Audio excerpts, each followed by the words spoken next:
जय हिंद दोस्तों। आज के इस वीडियो में करने वाले हैं यूपी होमगार्ड के टॉप 100 एमसीक्यूज जिनकी परीक्षा में आने की बहुत ही संभावना है, क्योंकि ये ऐसे प्रश्न हैं जो बार बार एग्जाम में रिपीट होते रहते हैं। ये शुरू करते हैं। आपका पहला सवाल है, आर्य समाज की स्थापना किसने की थी? तो आपका राइट आंसर कमेंट करके बताइएगा साथियों, आर्य समाज की स्थापना किसने की थी? तो आपका बिल्कुल राइट आंसर हो जाएगा स्वामी दयानंद सरस्वती जी ने किया था आर्य समाज की स्थापना। तो ऑप्शन बी आपका जो बिल्कुल ही सही जवाब होगा। अगला प्रश्न देखिएगा, प्रथम पानीपत का युद्ध किस वर्ष हुआ था? तो आपका बिल्कुल राइट आंसर हो जाएगा वर्ष 1526 में। चलिए अगला प्रश्न बताइएगा, जलियांवाला बाग हत्याकांड किस तिथि को हुआ था? तो आपका बिल्कुल राइट आंसर हो जाएगा जलियांवाला बाग हत्याकांड जो है साथियों, यह आपका 13 अप्रैल 1919 को हुआ था। कब? 13 अप्रैल 1919 को। चलिए अगला प्रश्न बताइएगा आप सभी, चंपारण सत्याग्रह का नेतृत्व किसने किया था साथियों? तो चंपारण सत्याग्रह का जो नेतृत्व है वो आपका महात्मा गांधी के द्वारा, किसके द्वारा? महात्मा गांधी जी के द्वारा किया गया। ऑप्शन बी आपका बिल्कुल ही सही जवाब होगा। चलिए देखिएगा आप लोग, अगला प्रश्न जो कि है बिल्कुल इंपॉर्टेंट, कश्मीर समस्या पर भारत और पाकिस्तान के बीच जो है पहला युद्ध वह किस वर्ष शुरू हुआ था साथियों? तो आपका बिल्कुल राइट आंसर कमेंट करके बताइएगा। तो वह हो जाएगा वर्ष 1947 में। चलिए अगला प्रश्न बताइएगा आप सभी, चोल वंश की राजधानी कौन सी थी साथियों? तो चोल वंश की जो राजधानी है वो आपका हो जाएगा तंजावुर। क्या हो जाएगा? तंजावुर जो है वह चोल वंश की राजधानी थी। चलिए अगला प्रश्न बताइएगा आप सभी, भारत छोड़ो आंदोलन किस वर्ष शुरू हुआ था साथियों? तो भारत छोड़ो आंदोलन जो है यह आपका वर्ष 1942 में शुरू हुआ था। ऑप्शन सी आपका जो है बिल्कुल सही जवाब हो जाएगा। चलिए अगला प्रश्न बताइएगा दोस्तों, काकोरी कांड किस वर्ष हुआ था? तो आपका राइट आंसर क्या होगा उसे भी बताइएगा। तो काकोरी कांड जो है साथियों यह आपका वर्ष 1925 में हुआ था। कब? वर्ष 1925। ऑप्शन सी आपका बिल्कुल राइट आंसर होगा। चलिए आप लोग नेक्स्ट क्वेश्चन बताइएगा, मुगल सम्राट अकबर ने किस नगर की स्थापना की थी साथियों?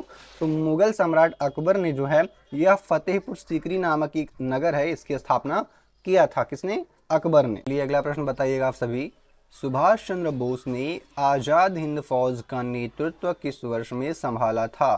तो आप सभी का राइट आंसर कमेंट करके बताइएगा। तो आपका बिल्कुल राइट आंसर हो जाएगा साथियों वर्ष 1943 में, यानी वर्ष 1943 बिल्कुल सही जवाब होगा। अगला प्रश्न होगा आप सभी का, संविधान का कौन सा अनुच्छेद जो है वह व्यक्ति को संवैधानिक उपचारों का अधिकार देता है? तो आप लोग आपका राइट आंसर कमेंट करके बताइए। तो बिल्कुल राइट आंसर हो जाएगा आपका आर्टिकल 32, यानी अनुच्छेद 32 जो है वह संवैधानिक उपचारों का प्रावधान देता है। अगला प्रश्न है आपका, भारत में धन विधेयक यानी कि मनी बिल सबसे पहले कहाँ पेश किया जाता है या कहाँ किया जा सकता है? तो आपका बिल्कुल राइट आंसर हो जाएगा साथियों, यह सबसे पहले लोकसभा में जो है पेश किया जा सकता है। ठीक है। चलिए अगला प्रश्न बताइएगा, राष्ट्रपति, भारत के राष्ट्रपति का चुनाव किस प्रणाली से होता है? तो आपका बिल्कुल राइट आंसर हो जाएगा एकल संक्रमणीय मत प्रणाली द्वारा। ठीक है। अगला प्रश्न होगा आपका कि भारतीय संविधान का कौन सा भाग मौलिक कर्तव्यों से संबंधित है? तो भारतीय संविधान का जो साथियों मौलिक कर्तव्यों से संबंधित भाग है वह आपका हो जाएगा भाग 4A। कौन सा? भाग 4A। चलिए अगला प्रश्न बताइएगा आप सभी, क्या है? पंचायती राज व्यवस्था को संवैधानिक दर्जा किस संशोधन से मिला था? तो आपका बिल्कुल राइट आंसर हो जाएगा, यह 73वें संविधान संशोधन के द्वारा मिला था। चलिए अगला प्रश्न बताइएगा, भारत में राज्य के नीति निदेशक तत्व डीपीएसपी किस भाग में है साथियों? तो जो डीपीएसपी होते हैं आपके, यह भाग कहाँ पे होते हैं? तो भाग 4 में होते हैं। ऑप्शन सी आपका बिल्कुल राइट आंसर होगा। अगला प्रश्न बताइएगा आप सभी, भारत का अटर्नी जनरल किसके द्वारा नियुक्त किया जाता है साथियों? तो भारत का जो अटर्नी जनरल होता है यह राष्ट्रपति के द्वारा जो है नियुक्त किया जाता है। चलिए अगला प्रश्न आप सभी बताइएगा, संसद का कौन सा सदन अस्थाई सदन कहलाता है साथियों? तो संसद का अस्थाई सदन जो है वो आपका राज्यसभा कहलाता है, जिसके सदस्यों का कार्यकाल साथियों 6 वर्ष होता है। कितना होता है? 6 वर्ष होता है। ठीक है। और प्रत्येक 2 वर्षों में 1/3 जो क्या होते हैं वहाँ के सदस्य होते हैं वो रिटायर हो जाते हैं। ठीक है। और अगला प्रश्न बताइएगा आप सभी, भारतीय संविधान में संशोधन से संबंधित प्रावधान किस अनुच्छेद में है? तो संशोधन से संबंधित जो प्रावधान है साथियों वह संविधान के अनुच्छेद 368 में है। और 368 किस भाग में आता है? तो भाग 20 में आता है साथियों। ठीक है, इसको भी ध्यान रखिएगा। चलिए अगला प्रश्न आप सभी बताइएगा, संघीय कार्यपालिका में उपराष्ट्रपति किस सदन का पदेन सभापति होता है? तो संसदीय कार्यपालिका में साथियों जो उपराष्ट्रपति होता है वह आपका जो है साथियों कहाँ का जो होता है पदेन सदन का पदेन सभापति होता है। तो आपका बिल्कुल राइट आंसर हो जाएगा साथियों, वह क्या हो जाएगा कि राज्यसभा का हो जाएगा। कहाँ पे? राज्यसभा का हो जाएगा। ऑप्शन बी आपका जो है बिल्कुल ही राइट आंसर होगा। चलिए अगला प्रश्न बताइएगा आप सभी, क्या है? कर्क रेखा भारत के कितने राज्यों से होकर गुजरती है? तो साथियों यह टोटल 8 राज्यों से होकर गुजरती है। चलिए अगला प्रश्न बताइएगा, भारत की सबसे लंबी नदी कौन सी है साथियों? तो भारत की सबसे लंबी नदी साथियों जो है वह है गंगा। कौन सी है? गंगा नदी भारत की सबसे लंबी नदी है। चलिए अगला प्रश्न बताइएगा, भारत का सबसे बड़ा डेल्टा कौन सा है साथियों? तो सुंदरबन डेल्टा जो है भारत का सबसे बड़ा डेल्टा होता है। अगला है आपका, काली मिट्टी को किस अन्य नाम से भी जाना जाता है? तो साथियों काली मिट्टी को जो है रेगुर मिट्टी के नाम से भी जाना जाता है। किस मिट्टी के नाम से? रेगुर मिट्टी के नाम से, या कपास की मिट्टी के नाम से भी जाना जाता है। तो ऑप्शन सी आपका बिल्कुल राइट आंसर होगा। चलिए अगला प्रश्न बताइएगा आप सभी, भारत का सबसे अधिक वर्षा वाला स्थान कौन सा है साथियों? तो भारत का सबसे अधिक वर्षा वाला जो स्थान है साथियों वह कौन सा हो जाएगा आपका? वह हो जाएगा आपका मानसिन राम। क्या हो जाएगा? मानसिन राम। ऑप्शन सी आपका जो बिल्कुल राइट आंसर हो जाएगा। चलिए अगला प्रश्न बताइएगा आप सभी, भारत का सबसे बड़ा तटीय राज्य क्षेत्रफल के आधार पर कौन सा है? तो क्षेत्रफल के आधार पर तटीय राज्य आपका साथी हो जाएगा गुजरात। कौन सा? गुजरात। ऑप्शन बी आपका जो बिल्कुल राइट आंसर होगा। चलिए अगला प्रश्न बताइएगा आप सभी साथियों, जो कि है वूलर झील। ध्यान दीजिएगा, वूलर झील किस राज्य या केंद्र शासित प्रदेश में स्थित है साथियों? तो जो वूलर झील है ये आपका जम्मू कश्मीर में स्थित है। कहाँ पे? जम्मू कश्मीर में है। अगला प्रश्न बताइएगा आप सभी, भारत और श्रीलंका को कौन सा जल मध्य डमरू अलग करता है? तो साथियों पाक जल डमरू मध्य जो है वह किसको? भारत और श्रीलंका को जो है अलग करता है। चलिए अगला प्रश्न आप बताइएगा सभी, डेक्कन का पठार या डेक्कन पठार भारत के किस भाग में स्थित साथियों?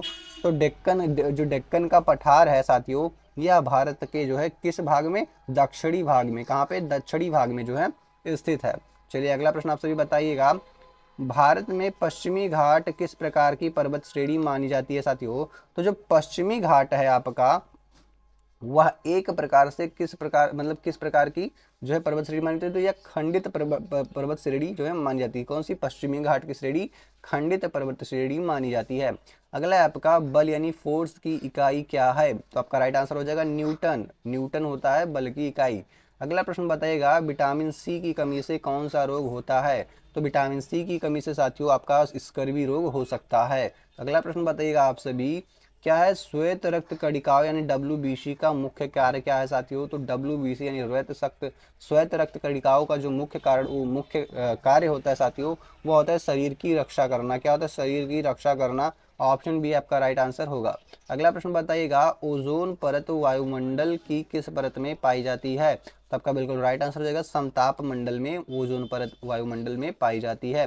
अगला प्रश्न है आपका, लोहे में जंग लगना किसका उदाहरण है? तो साथियों लोहे में जंग लगना जो है वह ऑक्सीकरण का उदाहरण है। किसका? ऑक्सीकरण का। अगला प्रश्न बताएगा, ध्वनि के संचरण के लिए क्या आवश्यक है साथियों? तो ध्वनि के संचरण के लिए हमें किसी माध्यम की आवश्यकता होती है, चाहे ठोस हो, द्रव हो, और निर्वात में तो नहीं होता है साथियों ध्वनि की चाल। ठीक है। अगला प्रश्न बताइएगा, जीवाणु किस प्रकार की कोशिकाएं हैं? साथियों जीवाणु जो होती हैं वह किस किस प्रकार की कोशिकाएं होती? तो वह प्रोकैरियोटिक कोशिकाएं होती। कैसी? प्रोकैरियोटिक कोशिकाएं होती हैं। अगला प्रश्न बताइएगा, मानव शरीर में हाइड्रोक्लोरिक अम्ल कहाँ स्रावित होता है? तो हाइड्रोक्लोरिक अम्ल जो कहाँ से स्रावित होता है? तो आप लोग सही जवाब हो जाएगा यह आपका साथियों जो है कहाँ से? अमाशय से। कहाँ से? अमाशय से जो है स्रावित होता है। और स्टोर कहाँ पे होता है? तो यह आपका कहाँ पे होता है स्टोर? यकृत में होता है। कहाँ पे? यकृत यानी लीवर में स्टोर होता है। अगला प्रश्न बताइएगा, जल का परिवहन पौधों में किस ऊतक द्वारा होता है? तो जल का जो परिवहन है साथियों वह जाइलम के द्वारा होता है। किसके द्वारा? जाइलम के द्वारा होता है। अगला प्रश्न बताइएगा आपका, पीएच मान 7 से कम होने पर घोल कैसा होता है? यदि घोल का पीएच मान 7 से कम है साथियों तो वह अम्लीय होता है। कैसा होता है? अम्लीय होता है। चलिए अगला प्रश्न बताइएगा आप सभी, भारतीय रिजर्व बैंक RBI का मुख्यालय कहाँ है साथियों? तो भारतीय रिजर्व बैंक RBI का जो मुख्यालय है वह मुंबई में है साथियों। कहाँ पे? मुंबई में। चलिए अगला प्रश्न बताइएगा आप लोग, भारत में वस्तु एवं सेवा कर यानी GST का किस तिथि से लागू किया गया था? तो साथियों GST को जो भारत में 1 जुलाई 2017 से लागू किया गया था। चलिए अगला प्रश्न बताइएगा, भारत में मुद्रास्फीति मापने का प्रमुख सूचक कौन सा है? तो भारत में मुद्रास्फीति मापने का जो प्रमुख सूचक है साथियों वो है सीपीआई। क्या है? सीपीआई, यानी ऑप्शन ए आपका बिल्कुल ही राइट आंसर हो जाएगा। चलिए अगला प्रश्न बताइएगा, राजकोषीय घाटा का सही अर्थ क्या है साथियों? तो राजकोषीय घाटा का सही अर्थ होगा आपका क्या हो जाएगा? तो कुल व्यय माइनस कुल प्राप्तियां, यानी कि कुल व्यय और कुल प्राप्तियों को घटा दे तो हमें राजकोषीय घाटा मिल जाएगा। अगला प्रश्न होगा आपका, बैंक दर किस संस्था द्वारा तय की जाती है साथियों? तो जो बैंक दर है साथियों ये आपका आरबीआई के द्वारा तय किया जाता है। किसके द्वारा? आरबीआई के द्वारा तय किया जाता है। अगला प्रश्न बताएगा, प्रत्यक्ष विदेशी निवेश का सही अर्थ क्या है साथियों? तो प्रत्यक्ष विदेशी निवेश का जो सही अर्थ होगा साथियों वो हो जाएगा विदेशी निवेशक द्वारा किसी देश के उद्यम में दीर्घकालीन निवेश। ठीक है, दीर्घकालीन निवेश यानी लंबे समय तक के लिए निवेश करना किसी देश में। अगला है आपका, योजना आयोग के स्थान पर किस संस्था का गठन हुआ साथियों? तो योजना आयोग के स्थान पे जो है नीति आयोग का जो है गठन किया गया। अगला प्रश्न बताइएगा, उत्तर प्रदेश की राजधानी क्या है? तो उत्तर प्रदेश की राजधानी जो साथियों वो लखनऊ है। चलिए अगला प्रश्न बताइएगा आप सभी, इलाहाबाद उच्च न्यायालय का वर्तमान मुख्यालय कहाँ है? तो इलाहाबाद उच्च न्यायालय का जो वर्तमान मुख्यालय है साथियों यह आपका वर्तमान में कहाँ पे है? तो वर्तमान ये तो प्रयागराज में ही है। कहाँ पे? प्रयागराज में है। अगला प्रश्न बताइएगा आप सभी, उत्तर प्रदेश का राज्य पशु कौन सा है साथियों? तो उत्तर प्रदेश का जो राज्य पशु है साथियों वह है बारहसिंघा, जिसे दलदली हिरण भी कहा जाता है। अगला प्रश्न होगा आपका, उत्तर प्रदेश का राज्य पक्षी कौन सा है? तो उत्तर प्रदेश का जो राज्य पक्षी है साथियों वह सारस या क्रौंज होता है, क्रेन। ठीक है। अगला प्रश्न होगा आपका, उत्तर प्रदेश का राज्य वृक्ष कौन सा है साथियों? तो उत्तर प्रदेश का जो राज्य वृक्ष है वो आपका अशोक का पेड़ है। क्या है? अशोक का पेड़।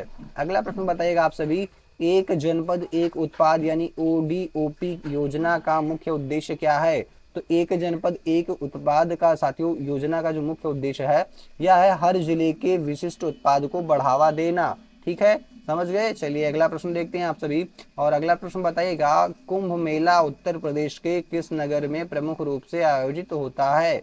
तो कुंभ मेला जो है साथियों उत्तर प्रदेश के प्रयागराज में जो है प्रमुख रूप से लगता है। चलिए अगला प्रश्न बताइएगा आप सभी, ताज महोत्सव किस नगर से संबंधित है? तो साथियों ताज महोत्सव है साथियों यह आपका आगरा से संबंधित है, क्योंकि आगरा में ही ताजमहल आपका पाया जाता है, यानी मतलब है वहां पे। ठीक है।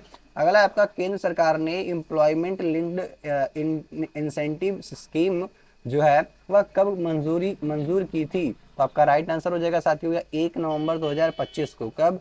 1 नवंबर 2025 को जो है एक्सेप्ट किया था इसको। ठीक है, मंजूरी दिया था। अगला प्रश्न होगा आपका, एम्प्लॉयमेंट लिंक्ड इंसेंटिव स्कीम का घोषित आउटले कितना है? घोषित आउटले यानी कितने रुपए घोषित किए गए साथियों? तो आपका राइट आंसर हो जाएगा 99, ध्यान दीजिएगा 99,446 करोड़ रुपए। तो ऑप्शन सी आपका बिल्कुल राइट आंसर होगा। चलिए अगला प्रश्न बताइएगा साथियों, उत्तर Pradesh electronics component manufacturing policy 2025 किस तिथि से प्रभावी हुई? आपका बिल्कुल राइट आंसर होगा साथियों 1 अप्रैल 2025 से। कब से? 1 अप्रैल 2025 से। चलिए अगला प्रश्न बताएगा आप सभी, यूपीईसी एमपी जो भी हमने ऊपर पढ़ा था वही यहाँ पे शॉर्ट फॉर्म में लिख दिया गया है, Uttar Pradesh electronics component manufacturing production hub. ठीक है, तो यहाँ पे ही वही लिख दिया गया है। 2025 की अवधि कितने वर्षों की है? तो साथियों इसकी जो अवधि है यह आपका कितना हो जाएगा? तो बिल्कुल राइट आंसर हो जाएगा साथियों आपका कितने वर्षों की? तो यह 5 वर्षों के लिए जो है लागू किया गया है। अगला प्रश्न होगा साथियों, Uttar Pradesh export promotion policy 2025-30 का प्रमुख लक्ष्य क्या है? तो साथियों आपका बिल्कुल राइट आंसर कमेंट करके बताइएगा। तो यह हो जाएगा निर्यात को जो है यूएसडी 21 बिलियन से यूएसडी 50 बिलियन तक, यानी यूएस डॉलर 21 बिलियन से यूएस डॉलर 50 बिलियन तक बढ़ाना है। ठीक है। चलिए अगला प्रश्न बताइएगा आप सभी, भारत ने 2025 में कितनी रिन्यूएबल एनर्जी कैपेसिटी जोड़ी है नवंबर तक? ठीक है, तो आप सभी बताइएगा। तो आपका बिल्कुल राइट आंसर जो होगा साथियों वो हो जाएगा 34.51 गीगावाट। ठीक है। चलिए अगला प्रश्न बताइएगा आप सभी, भारत में ध्यान दीजिएगा, भारत में 2025 में भारत की सोलर इंस्टॉलेड कैपेसिटी कितनी हुई है? इंस्टॉल्ड कैपेसिटी कितनी हुई है? तो आपका जो बिल्कुल राइट आंसर होगा साथियों वह हो जाएगा कितना? तो वह होगा 132.3 85 गीगावाट। ठीक है, अगला प्रश्न बताइएगा 2025 में विंड एनर्जी कैपेसिटी किस स्तर पर पहुंची है।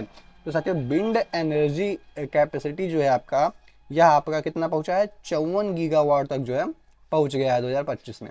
अगला प्रश्न आप सभी बताइएगा साथियों, क्या है, भारत ने 2025 में किस महीने में अपनी cumulative electric power installed capacity का 50% नॉन फॉसिल सोर्सेज से प्राप्त किया।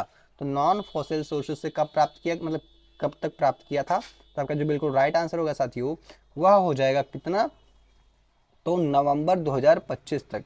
ऑप्शन डी इज बिल्कुल राइट आंसर होगा। चलिए अगला प्रश्न आप सभी बताइएगा, क्या है कि पद्म अवार्ड 2026 में कुल कितने पुरस्कार अनुमोदित किए गए। तो पद्मा अवार्ड 2026 में साथियों कुल कितने जो है पुरस्कार अनुमोदित किए गए, तो वह हो जाएगा आपका बिल्कुल राइट आंसर 141। चलिए अगला प्रश्न आप सभी बताइएगा, पद्मा अवार्ड 2026 में पद्म विभूषण, पद्म भूषण और पद्मश्री का सही वितरण क्या था। तो साथियों जो पद्म भूषण था वह कितना दिया गया, तो 5 दिया गया। ठीक है, तो 5 दो जगह पे हैं। आगे देखते हैं आपका जो पद्मश्री था साथियों वह 13 दिया गया, तो 13 आपको यही ऑप्शन मिल जाएगा। तो ये ऑप्शन आपका जो भी बिल्कुल राइट आंसर होगा। और पद्मश्री की संख्या कितनी दी गई थी, 113 दी गई थी। ठीक है, चलिए अगला प्रश्न बताइएगा आप लोग, यूनियन बजट 2025-26 किसने प्रस्तुत किया था साथियों। तो यूनियन बजट 2025-26 जो है ये आपका निर्मला सीतारमण के द्वारा जो है प्रस्तुत किया गया। अगला प्रश्न है आपका, इम्प्लॉई एनरोलमेंट कैंपेन 2025 की अवधि घोषित की गई थी, क्या घोषित की गई थी। तो यह हो जाएगा आपका 1 अगस्त 2025 से, ध्यान दीजिएगा 1 अगस्त 2025 से 31 जनवरी 2026 तक जो है घोषित किया गया था। अगला प्रश्न बताइएगा साथियों, कथक का सबसे मजबूत सांस्कृतिक संबंध किस राज्य से माना जाता है। तो कथक का जो साथियों सबसे मजबूत जो है ये आपका हो जाएगा उत्तर प्रदेश से संबंध माना जाएगा। ठीक है, चलिए अगला प्रश्न माना जाए, बताइए आप लोग, रामचरितमानस के रचनाकार कौन है साथियों। तो रामचरितमानस के जो रचनाकार हैं वह महाकवि तुलसीदास जी है। कौन, महाकवि तुलसीदास जी है। अगला प्रश्न होगा आपका, मुंशी प्रेमचंद का मूल नाम क्या था साथियों। तो मुंशी प्रेमचंद जी का जो मूल नाम है वह धनपत राय था। क्या था, धनपत राय मुंशी प्रेम जी का बिल्कुल राइट आंसर होगा। अगला प्रश्न है आपका, संत कबीर किस भक्ति धारा से जुड़े थे। साथियों संत कबीर जो है यह आप जो बताइएगा यह किस जो है भक्ति धारा से जुड़े थे। तो आपका बिल्कुल राइट आंसर हो जाएगा यह निर्गुण, क्या है, निर्गुण, निर्गुण भक्ति धारा से जुड़े हुए थे। अगला प्रश्न है आपका, बनारसी रेशम किस नगर से विशेष रूप से संबंधित है। तो बनारसी रेशम जो है साथियों यह मुख्य रूप से वाराणसी से संबंधित है। अगला प्रश्न आप सभी बताइएगा, सारनाथ किस घटना के लिए प्रसिद्ध है। तो साथियों जो सारनाथ है यह यहाँ पे आपका गौतम बुद्ध जी द्वारा प्रथम उपदेश जो है यहीं पे दिया गया था। अगला प्रश्न होगा आपका, लट्ठमार होली किस क्षेत्र से जुड़ी है। साथियों जो लट्ठमार होली है यह आपका ब्रज के क्षेत्र से जुड़ी है। कहाँ से, ब्रज के क्षेत्र से जुड़ी है। अगला प्रश्न आप सभी बताइएगा, ग्रीन हाउस का प्रभाव प्रमुख कारण क्या है। तो ग्रीन हाउस का प्रभाव का मुख्य कारण जो है साथियों यह आपका हो जाएगा क्या, तो बिल्कुल राइट आंसर हो जाएगा साथियों वायुमंडलीय गैसों द्वारा ऊष्मा का अवशोषण। ठीक है, चलिए अगला प्रश्न आप सभी बताइएगा, रामसर स्थल किससे संबंधित है। तो जो रामसर स्थल होते साथियों ये आपके अंतरराष्ट्रीय महत्व की आर्द्र भूमि क्षेत्र होते हैं। ठीक है, चलिए अगला प्रश्न बताइएगा आप सभी, चिपको आंदोलन किससे संबंधित था। तो साथियों जो चिपको आंदोलन है यह आपका किससे संबंधित था, वन संरक्षण से, किससे, वन संरक्षण से। ठीक है, चलिए अगला प्रश्न आप सभी बताइए, भारत का प्रमुख जैव विविधता हॉटस्पॉट, भारत का प्रमुख जैव विविधता हॉटस्पॉट कौन सा है। तो जो प्रमुख जैव विविधता हॉटस्पॉट है भारत का साथियों वह है पश्चिमी घाट। कौन सा है, पश्चिमी घाट हो जाएगा। चलिए अगला प्रश्न आप सभी बताइएगा, अम्लीय वर्षा प्रमुखता किन गैसों के कारण होती है साथियों। तो अम्लीय वर्षा है जो है यह मुख्यतः किसके कारण, सल्फर डाइऑक्साइड और नाइट्रोजन ऑक्साइड के कारण जो है होती है। चलिए अगला प्रश्न बताइएगा, भारत का सर्वोच्च नागरिक सम्मान कौन सा है साथियों। तो भारत का जो सर्वोच्च नागरिक सम्मान है साथियों वह आपका हो जाएगा भारत रत्न। कौन सा, भारत रत्न हो जाएगा। ऑप्शन डी राइट आंसर होगा। अगला प्रश्न आपसे बताइएगा, ज्ञानपीठ पुरस्कार किस क्षेत्र से संबंधित है साथियों। तो ज्ञानपीठ पुरस्कार जो है साहित्य के क्षेत्रों से संबंधित है। चलिए अगला प्रश्न आप सभी बताइएगा, द डिस्कवरी ऑफ इंडिया नामक पुस्तक के लेखक कौन है। द डिस्कवरी ऑफ इंडिया पुस्तक के जो लेखक है साथियों वह है आपके जवाहरलाल नेहरू। ठीक है, जवाहरलाल नेहरू। अगला प्रश्न आप सभी बताइएगा, संयुक्त राष्ट्र संघ यूएनओ का मुख्यालय कहाँ है? तो साथियों संयुक्त राष्ट्र संघ यूएनओ का जो मुख्यालय है ये आपका न्यूयॉर्क में है। कहाँ पे है? न्यूयॉर्क में स्थित है। चलिए अगला प्रश्न आप सभी बताइएगा, विश्व स्वास्थ्य संगठन WHO का मुख्यालय कहाँ है? तो विश्व स्वास्थ्य संगठन WHO का जो मुख्यालय साथियों वो आपका जिनेवा में है। कहाँ पे है? जिनेवा में स्थित है। अगला प्रश्न आप सभी बताएगा, अंतरराष्ट्रीय मुद्रा कोष IMF का मुख्यालय कहाँ है? तो अंतरराष्ट्रीय मुद्रा कोष का जो मुख्यालय साथियों यह वाशिंगटन DC में है। कहाँ पे है? वाशिंगटन DC में। अगला प्रश्न बताइएगा, G20 का वर्तमान सदस्य देशों की कुल संख्या कितनी है? तो वर्तमान में G20 में कुल 21 देश शामिल है। कितने? 21 देश शामिल हैं। अगला है आपका, राष्ट्रीय जांच एजेंसी की स्थापना किस वर्ष हुई थी? तो राष्ट्रीय जांच एजेंसी की जो स्थापना है साथियों ये आपका वर्ष 2008 में हुई थी। अगला प्रश्न आप लोग बताइएगा, सीमा सुरक्षा बल BSF की स्थापना किस वर्ष हुई थी? तो साथियों सीमा सुरक्षा बल BSF की स्थापना जो है यह आपका वर्ष 1965 में का वर्ष 1965 में किया गया था। अगला प्रश्न आप सभी बताइएगा, राष्ट्रीय मानवाधिकार आयोग NHRC किस अधिनियम के अंतर्गत जो है साथियों बनाया गया था? तो NHRC जो है राष्ट्रीय मानवाधिकार आयोग जो है साथियों यह आपका मानवाधिकार संरक्षण अधिनियम, क्या मानवाधिकार संरक्षण अधिनियम 1993 के अंतर्गत जो है बनाया गया था। अगला प्रश्न आपका बताइएगा, UAPA क्या है? UAPA का पूरा नाम क्या है साथियों? तो UAPA का PA का जो पूरा नाम होगा साथियों वो हो जाएगा अनलॉफुल, क्या होगा? अनलॉफुल, ध्यान दीजिएगा, अनलॉफुल एक्टिविटीज प्रिवेंशन एक्ट। ठीक है, तो ऑप्शन बी जो है आपका बिल्कुल राइट आंसर हो जाएगा। चलिए अगला प्रश्न आपसे बताइएगा, क्या DRDO किस मंत्रालय के अधीन कार्य करता है? तो DRDO जो है साथियों आप लोग कमेंट करके बताइएगा, तो यह रक्षा मंत्रालय के अधीन जो है कार्य करता है। अगला प्रश्न आप सभी बताइएगा, भारतीय तटरक्षक बल यानी इंडियन कोस्ट गार्ड किस मंत्रालय के अधीन कार्य करते हैं साथियों? तो कोस्ट गार्ड जो होते हैं ये अभी आपके लिए रक्षा मंत्रालय के अधीन कार्य करते हैं। ऑप्शन बी आपका बिल्कुल राइट आंसर होगा। अगला प्रश्न आपसे बताइएगा, खरीफ फसल का सही उदाहरण कौन सा है? तो खरीफ फसल का जो बिल्कुल सही उदाहरण साथियों वो आपका हो जाएगा धान। कौन सा? धान हो जाएगा। चलिए अगला प्रश्न आपसे बताइएगा, रबी की फसल का सबसे सही उदाहरण कौन सा है? तो रबी की फसल में आपका गेहूं हो जाएगा साथियों सबसे सही उदाहरण। अगला प्रश्न आप सभी बताइएगा, हरित क्रांति का प्रमुख संबंध किस फसल से माना जाता है? तो हरित क्रांति का साथियों जो हरित क्रांति का जो प्रमुख संबंध है वह गेहूं और चावल के फसल से माना जाता है। अगला प्रश्न आप सभी बताइएगा, सूक्ष्म सिंचाई की इस विधि से जल की सबसे अधिक बचत होती है? तो साथियों सूक्ष्म सिंचाई की किस विधि से जल की सबसे अधिक बचत होती है? तो आपका बिल्कुल राइट आंसर होगा साथियों वह हो जाएगा ड्रिप सिंचाई विधि द्वारा। क्या? ड्रिप सिंचाई विधि द्वारा। अगला प्रश्न होगा, बेटी बचाओ बेटी पढ़ाओ योजना किस वर्ष शुरू की गई थी? तो बेटी बचाओ बेटी पढ़ाओ योजना जो है साथियों यह आपका वर्ष 2015 में, कब? वर्ष 2015 में शुरू किया गया था। चलिए अगला प्रश्न बताएगा, प्रधानमंत्री उज्ज्वला योजना मुख्यतः किससे संबंधित है? तो प्रधानमंत्री उज्ज्वला योजना जो है साथियों यह आपका किससे संबंधित है? तो LPG कनेक्शन से संबंधित है। चलिए अगला प्रश्न बताएगा साथियों आप सभी, उत्तर प्रदेश, क्या ध्यान दीजिएगा, उत्तर प्रदेश मुख्यमंत्री कन्या सुमंगला योजना किससे संबंधित है?